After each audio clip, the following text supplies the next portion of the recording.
3 point दिमाग में उस वक्त काउंट करके रखे कि मैं भूल ना जाऊं, ठीक है। उसमें था एक इंटरनेट, एक था एजुकेशन और एक था जॉब, ठीक है।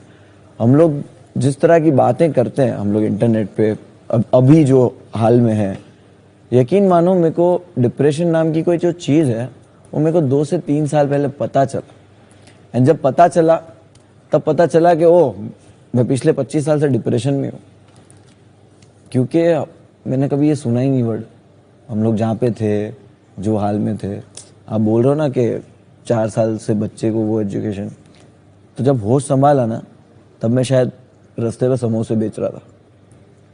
तो मेरे को ये लगता है कि एजुकेशन की बात, एजुकेशन का जो प्रेशर जो है, पैसे वाले लोगों ने तो वो प्रेशर को कर लिया कि बच्चे को ड्राइंग सिखाओ, बच्चा तेरे को जो बनना है बनियो, तू टेंशन मत ले, तू तेरे को क्या बनना है, तेरे को मॉडल बनना है।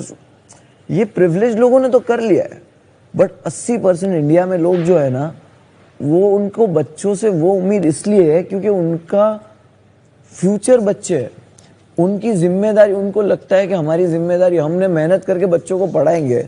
एजुकेशन पहले तो इतना महंगा कर दिया, सस्ता एजुकेशन भी है बट सस्ते एजुकेशन की वैल्यू नहीं है, ये हमने ही बता दिया कि यार इंग्लिश में पढ़ना है, इंग्लिश में नहीं पढ़ेंगे तो नॉर्मल जो स्कूल, तो हमारे जो ऊपर है, जो बैठे हुए हैं, जो सरकार बैठे हैं, जो भी बैठे, पिछले 60, 70, 80 साल में एजुकेशन पे काम ही नहीं हुआ है। बाकी सारी कंट्रीज में एजुकेशन बच्चे को पढ़ाते हैं कि ले तू पैसे पढ़ ले और तू पढ़, ये सारा होता है।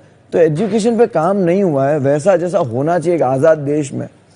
उस वजह से एक जो सरकारी एजुकेशन इतना वीक और इतना हल्का हो चुका है कि वहाँ से बच्चा बस, अपन बोलते ना कि ये स्कूल से पढ़ के आज कहाँ पहुँच गया, तो ये बोलने के अंदर कितना वो लगता है कि यार रिक्शा वाले का बच्चा था, इसने पढ़ा लिखा के इसको कहाँ पहुँचा दिया।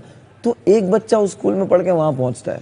12वीं पास वाले जो है वो लोग वॉचमैन बने हुए, डिलीवरी बॉय बने हुए। मैं ये नहीं बोल रहा वो जॉब छोटी है, बट जब इंसान के पास पैसा ही नहीं था, वो बेसिक एजुकेशन उसने ले लिया, वो काम करके घर की जिम्मेदारी पूरी कर रहा है, वो घर जाके किसके पास रोएगा? उस बाप के पास कि जिससे उसने पूरी टाइम पैसा लिया हुआ है, उस माँ के पास जो खुद पैसे बचा बचा के रख रही है, वो किसके पास रोएगा?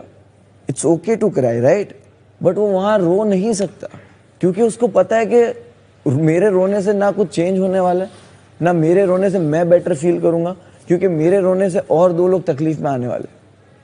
तो ये स्ट्रांग होने की भी निशानी है ना रोना, क्योंकि मैं बोलना भी नहीं चाहता, कि मुझे बोलना इसलिए नहीं चाहता क्योंकि मैं कभी नहीं चाहता कि मैं जहाँ से गुजरा हूँ, जो हाल में गुजरा हूँ, मैं दुआ करता हूँ मेरा दुश्मन भी वो हाल में कभी ना आए। तो मेरे को लगता है कि ये चीज़ें एजुकेशन वाइज बना दी। जॉब वाइज मुझे ऐसा लगता है कि एजुकेशन प्रेशर, ये वो सब, इतना प्रेशर बड़े नंबर लाने का। पहले ऐसा होता था कि अच्छे नंबर लाना ज़रूरी है वो, अब उसमें भी इतना कंपटीशन हो गया है कि वो जो 50-60 पे, जो 60-70 में खुश हो जाते थे, अभी 90-90 पे भी खुश नहीं हो रहे। तो ये बड़े घर के लोग हो जाते हैं कि बेटा तू टेंशन मत ले, तू डिज़ाइनर बन जाए, तू ये बन जाए, तेरे को कुछ भी बिजनेस डाले। जो नॉर्मल लोग हैं उन लोग को वो चीज़ का, बच्चों जो एजुकेशन पढ़ रहे 10वीं 12वीं कॉलेज जिनके एग्ज़ाम है बोर्ड्स वाले, उनको वो चीज़ का बहुत स्ट्रेस है। क्योंकि मैं अब इंटरनेट पे आता हूँ, इंटरनेट पे वो जो दुनिया देख रहे, हम लोग ने इंटरनेट पे दुनिया को ऐसा बना दिया है। मैं ट्रोल की बात ही करने वाला था इंटरनेट से, कि इंटरनेट पे ट्रोल करना किसी को इतना ईजी हो गया है, इतना गाली देना इतना ईजी हो गया है कि हमको पता ही नहीं चलता कि हम किसी बड़े आदमी के सपोर्ट में या हम किसी भी बड़ी चीज़ के सपोर्ट में बात करने वाले को, सपोर्ट में बात करने वाले को, खिलाफ बात करने वाले को, दोनों लोगों को इंटरनेट पे गालियाँ पड़ती हैं, बराबर। मैंने तो कभी कोई ऐसे स्टेटमेंट नहीं दिए, बट बहुत सी चीज़ों को लेके मेरे भी कमेंट्स आना, फ़ोन आना, धमकियाँ देना। उस लड़के पे धमकियाँ आना कि जो लॉकडाउन में उसके घर में कैद है और उसके पास खाने का भी पैसा नहीं है, उसको इंटरनेट पे मारने की धमकियाँ आना और गालियाँ आना, ये कॉमन हो चुका है इंटरनेट पे, क्योंकि बहुत ईजी हो गया ना गाली देना। तो तुम जिसके सपोर्ट के लिए मुझे गाली दे रहे हो वो तुमको जानता तक नहीं है, वो तुमको जानता तक नहीं है। तुम उसके सपोर्ट में, तुम मेरी माँ को गाली दे रहे हो, मेरे माँ बाप दोनों नहीं, और तुम उसको गाली दे रहे हो। मेरी माँ को, मेरे बाप को।